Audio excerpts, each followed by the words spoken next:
Hi, everyone. Welcome to the OK Den Show. Hey, y'all. Who are you? You can't tell the people who you was. You didn't give me time. You just jump right in. Well, go ahead. I am Titia Owens, the Madre. Hey, y'all. I'm Chyna Elizabeth. That's what I welcome back to the show. Could y'all understand what she said? Welcome back to the show. I couldn't understand what she said. Welcome back to the show. She's not real clear.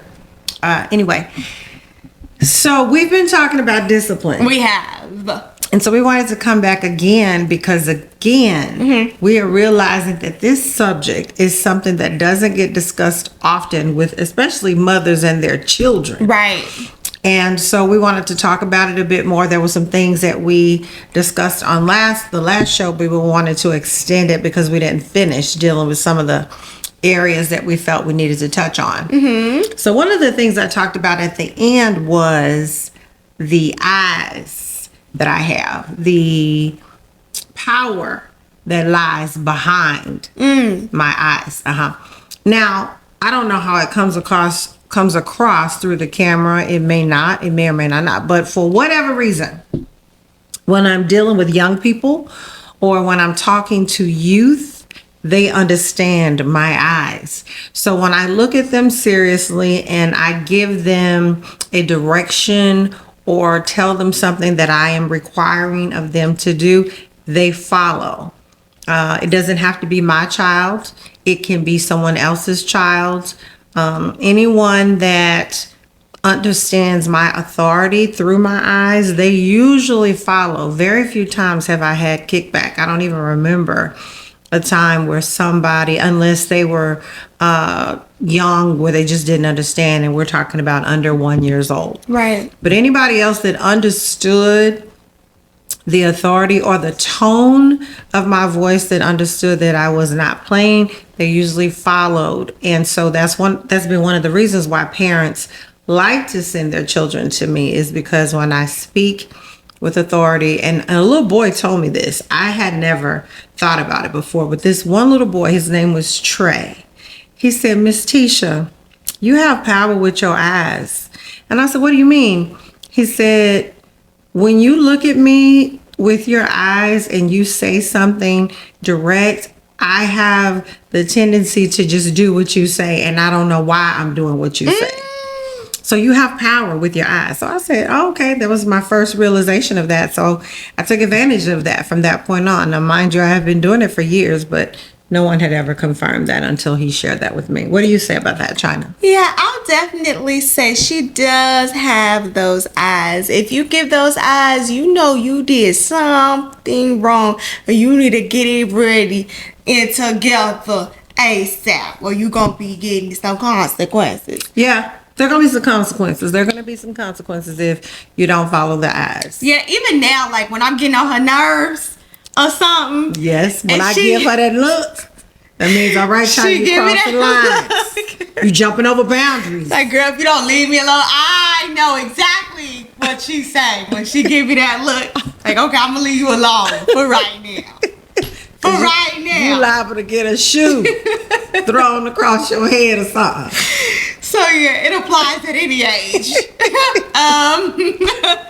But you just know.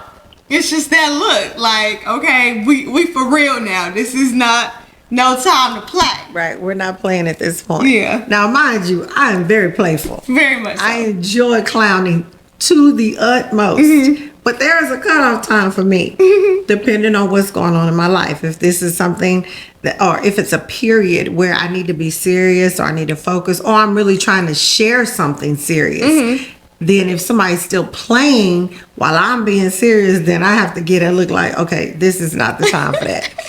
We can go back to that, but right now, I'm trying to have a serious conversation. So, go ahead. No, say what you were going to say. Yesterday, it wasn't even a look. Also, there's a tone. There's a change in tone. Period. We were driving, trying to give direction. And me and my friend was in the car, Tara. We're cracking up because this person is not listening to the direction. Just completely. So it was a little frustrating for my mother trying to tell her the direction. So we still laughing. And so my mom It's like, all right now, y'all laughing too much. It's not funny anymore. Like, well, okay. Switch your tone, cut the laughing back, and lock in, okay? And she's right. Because I was trying to help this person meet me somewhere, and they were not necessarily following the directions, and the kids thought it was funny. It was hilarious. It was funny to a point. Then it was like, okay, I could feel her frustration with us trying to give her direction, and that was frustrating me because I'm like, okay, now let's just get to where we're going. Let's bring all that down, because now I'm getting frustrated because I'm like, now, girl. It was hilarious. So, yeah, gosh. it was funny. But I'm just saying that tone. It did change. Cause she was laughing at one point. Yeah, I was laughing at one point. Then it was like, wait a minute. Wait a minute. This is not funny anymore. And they were crying laughing. Her and Tyra over there crying laughing. Oh gosh, that was hilarious to me. It was so funny, but literally just like that, it's not funny anymore. Yeah, it was a snap of change. So once you hear that tone or she give you that look, okay. Yeah, we're not playing anymore. Yeah, it's that time to switch it up. Yeah. Oh goodness. So that transitions me into modeling good behavior. Modeling good behavior just simply means to demonstrate the values and the behaviors you want your children or the people around you to adopt. The thought processes or the way you carry yourself. Also making sure you apologize when you make mistakes to show accountability.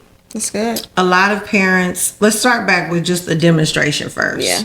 I remember when I was teaching my children about godly values and spiritual things, I remember saying to myself, now, I can't be telling them to do something and I'm not doing it myself. I remember saying,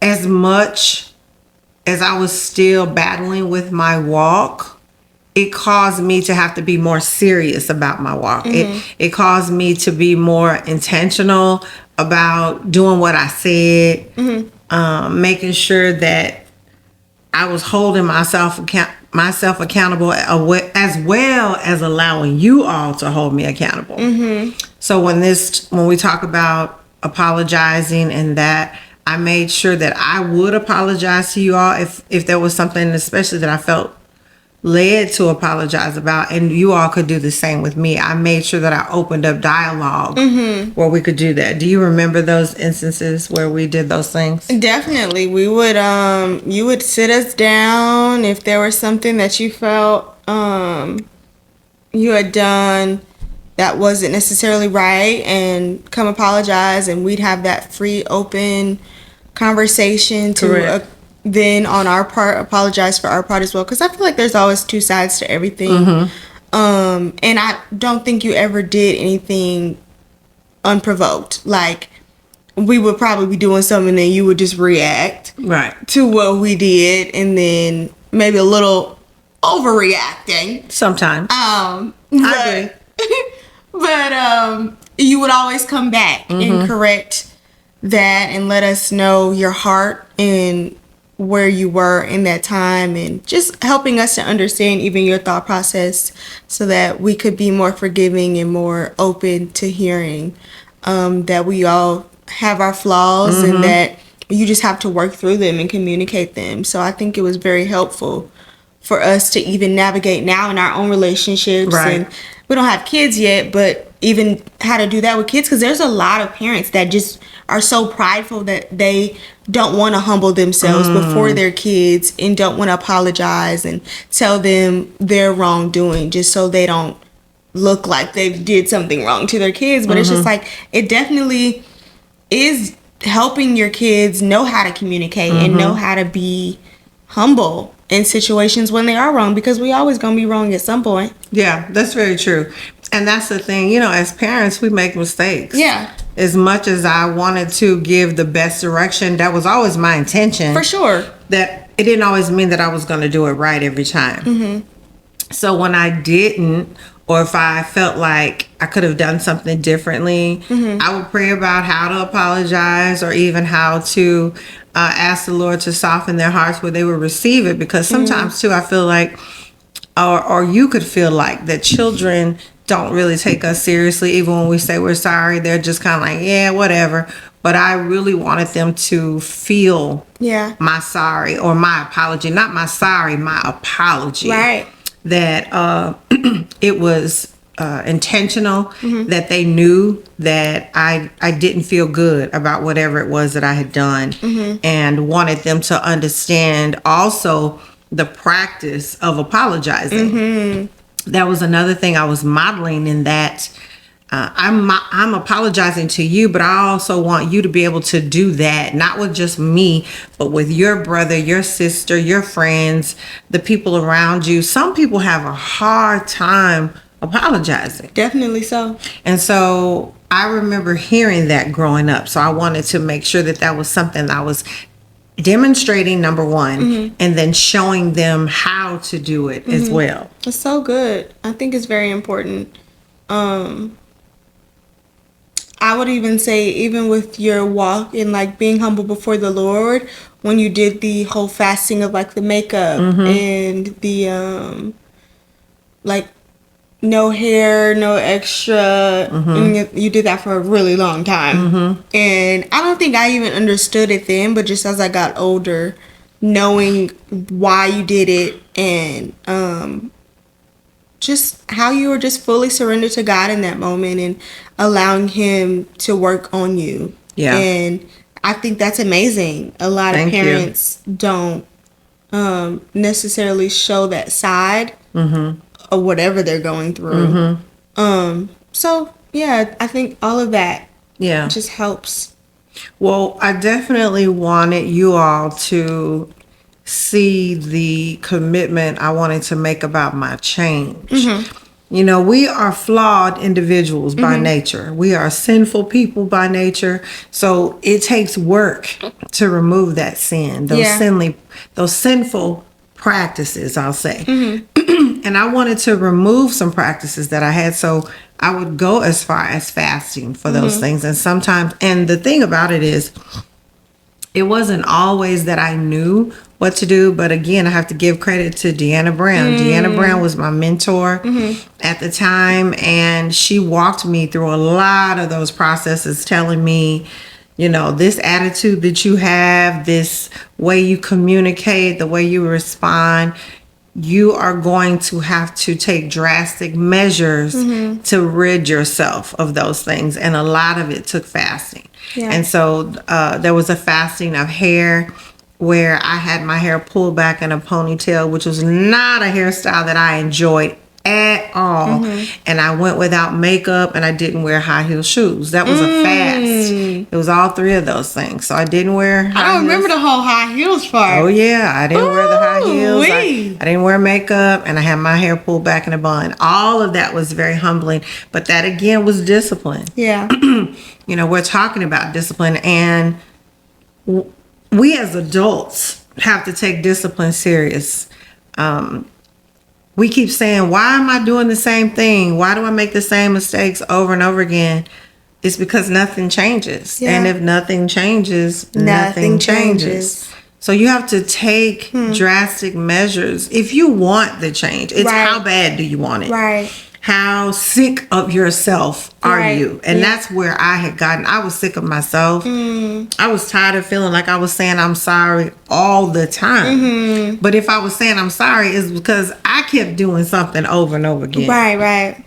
So talking to her, she would say, well, you have to do something drastic. You have to show the Lord how bad you want something. And the sacrifice was giving those things up for me, because they were things that I enjoyed, Right. in order to humble myself and receive what He had for me. Yeah. And that was very humbling. I remember when I first wore my hair back and I didn't have on any makeup, I literally couldn't hold my face up. I just kept saying, hey, You know, how y'all doing? Oh, you know, talking to everybody down here just because I was so ashamed of what I actually looked like. Now, I go without makeup all the time now, and I look the same way. Beautiful. I look like I would want to keep my head down, but I don't.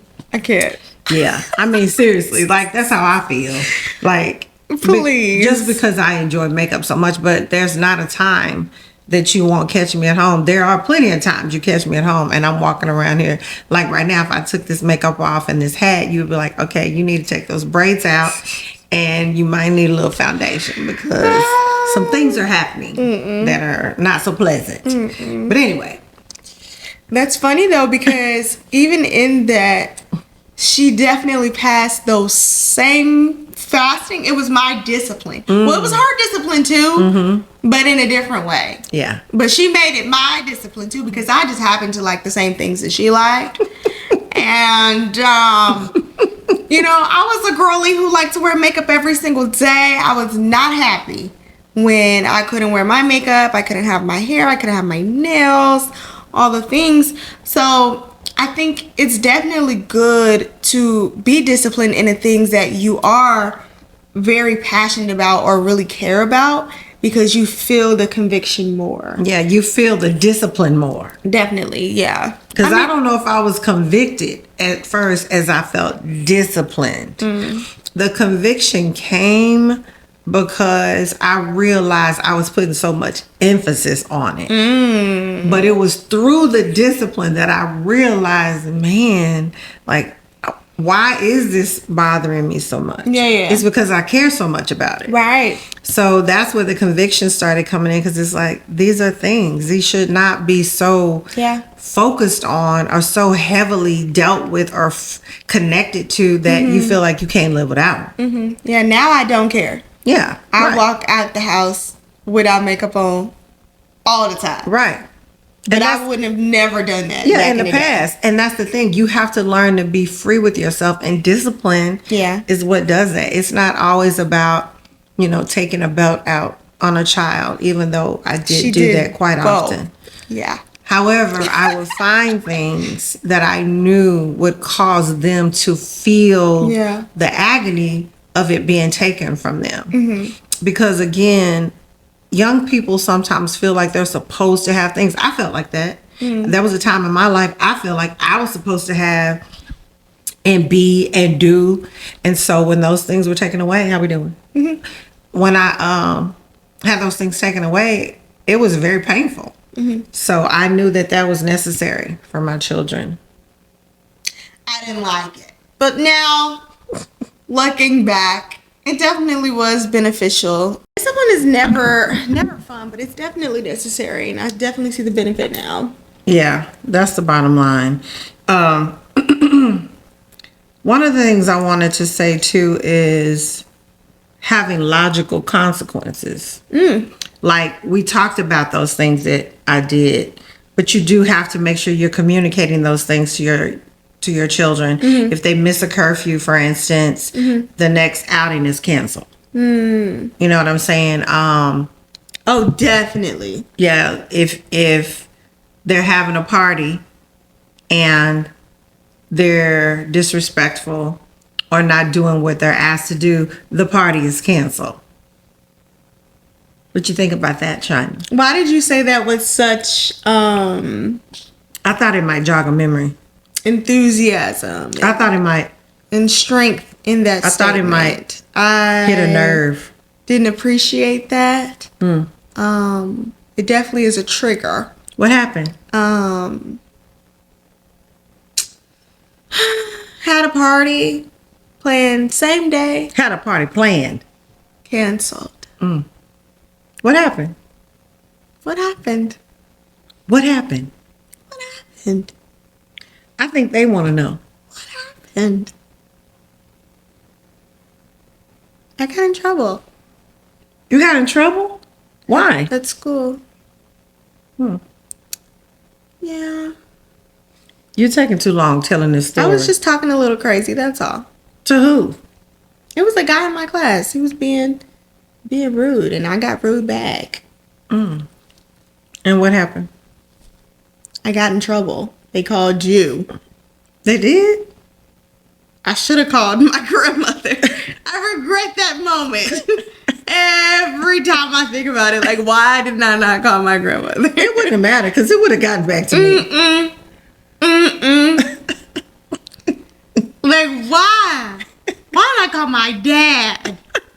What was your dad going to do all the way Nothing. in Connecticut? Exactly. Nothing at all. Nothing at all. But you knew if they called me, it was going to be a problem. And that, I don't know what, I just was in panic mode. And it was like, call my mom. No, that was the Holy Spirit telling you, call the person that's going to discipline for this act of disrespect. How about that? It was not a good day. So sorry. But she was very good at disciplining me. Like if I had a outing with my friends planned or something and I ended up getting in trouble like that week or day before, no longer going out with the friends, no longer doing the things I had planned, no phones, no TV, nothing. All things no. Yeah, pretty much. Just because I wanted them to understand that consequences were severe. Yeah. Everybody's different. I can say that. Everybody's different. However, because I understood the lack of consequences. Right. So tell us about that. What do you feel like having lack of discipline will do? It causes you to feel entitled to get away with things. It causes you to be fearless. I was a child that was not afraid too much of anything. And although there was discipline, I'm going to say it wasn't until I got older that I actually started receiving discipline. As a child, I don't ever remember receiving discipline. And that was just because I wasn't getting caught. There were definitely things I was doing, practicing. You know, I had good leaders. My cousins were getting away with murder. I had friends that their parents were very passive and letting them, or not even passive, they just totally gave them privileges that I did not have. And so I would stay with them to receive their privileges. And I got away with that for such a long time that when discipline came into my life, it was not making sense to me. And I was not afraid of it, even though it may have been long. I remember being on punishment for a whole summer. That didn't bother me at all because I would figure out how to go around the family again in order to be disobedient. And that was a practice. And that's why I was so hard or engaged with my children, because I knew what I got away with. I mean, I was terrible. I literally was plotting evil. That's what I was doing. I was plotting evil because anytime you are going contrary to what your parents are saying to do, or rebelliousness, disobedience, disrespect, not doing what they say, any of those things, that is a sin. Period. And I was practicing sin. And because I knew I now had children and they were from my, they were from my veins, this blood in my veins was now in their blood, I said, oh Lord, we're going to have to be intentional about discipline. And again, that didn't mean that they weren't going to try things and they still weren't going to go for it, but they were very concerned about me finding out about it, as opposed to them just running to plan the sin. I didn't have that fear. So I was doing some of everything. I literally would say, my friend would call me diabolical. Yeah, because I just had no fear and I'd plan it all out. Yeah. I'd say I got for sure some of that no fear. I definitely had a fear, but it wasn't a fear that needed to be feared. Like it wasn't a full-fledged. Because if it was a full-fledged fear, I would have did nothing. Right. But You still tried to try I it. definitely tried. And you did get away with some things. And tried. You got away with some things. I did. And the things you got away with that I knew about, you were disciplined for, I was. basically. For sure. So would you say those things made you a better person? What? Those disciplines? Definitely. Now I do, like, even if you're not disciplined by your parents, you're gonna be disciplined by the Lord. Amen. Because He sees everything. So I have that thought process in my head now. Like, regardless, I am older now, and my mom is not gonna always be there to be watching my every move, but I know the Lord is. So Yeah. it's like I have that fear of the Lord and knowing that He will give me the consequences of all my actions. So I good or bad, but I make sure to think about that before I do make a decision, and it just makes me want to be better so I don't have to deal with those things. That's good. Period. Like, I don't necessarily have the desire to do all the things that I did, but I mean, the flesh is the flesh.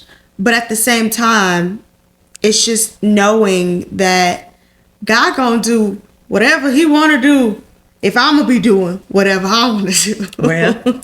So I ain't trying to be dealing with whatever He wanna do in that aspect, you know? So I think just having that on your mind, it makes you think about things differently. That's so good, because we plan to sin, but we cannot direct the consequences. Exactly. We have no idea what the consequence is or how long it's going to last. For sure. And when I tell you, I understand the Lord's discipline. I remember feeling like I was being disciplined for about 7 years. I literally can say that that's how I felt. And I believe the Lord wanted me to feel it. Because He wanted me to understand when I go contrary to what He says or something He's telling me to do and I decide I'm not doing it. Because I remember being bold-faced to the Lord and saying, I'm not doing that. I'm not doing that, because I didn't understand. Again, I didn't have fear of consequences. Yeah. And I feel like that's why so many people are in prison now or, incarcerated, is because so many people don't have a fear. They don't have anything to be afraid of. They feel like the consequences are minor. Right. So, hey, I'm going to go for it. Right. But we do have to instill discipline, consequences, also with love. Like, again, I want to communicate. I made sure my children knew, just as much as I disciplined them, I overloved them. Meaning I wanted them to know I support everything that they do. Yeah. I am here to celebrate, to cheerlead. If you need to talk, I'm available. I'm going to make myself available for you at all times. Right. As much as I can, I am here. Yeah. And so I did not want that to be an imbalance where it was just discipline. That's the subject. But for me, it was just important for them to know how much I loved them, how much I adored them, and how I was an encourager to whatever they were doing. And I think that's how the Father does it. He definitely gives grace and mercy while also disciplining us. And I think that's what helps you not resent your disciplinarian. Because discipline is hard and it's not something that you ever like to endure or go through. But once you feel that balance of they're doing this out of love, it's not something that you hold on to or like hold a grudge. Because like I said, after we would get a whooping, she'd be trying to talk to us and have all these heartfelt conversations. It's like, we don't want to talk about this. But you start to feel and understand where they're coming from. And it's like, okay, moving on. Like, we dealt with it, we learned, and we move forward and grow in that situation. So, yeah. Amen. Well, that was our second segment on discipline. I'll see if we need to add more. I think there's still a few more areas because I want to deal with creating behavior contracts and staying calm in the midst of discipline and, involving the other person in decision making. All those things I think are other areas that I want to touch on. So Okay. I think we'll come back one more time. But we thank you for the time that we've had today. But what are you okay with? I am okay with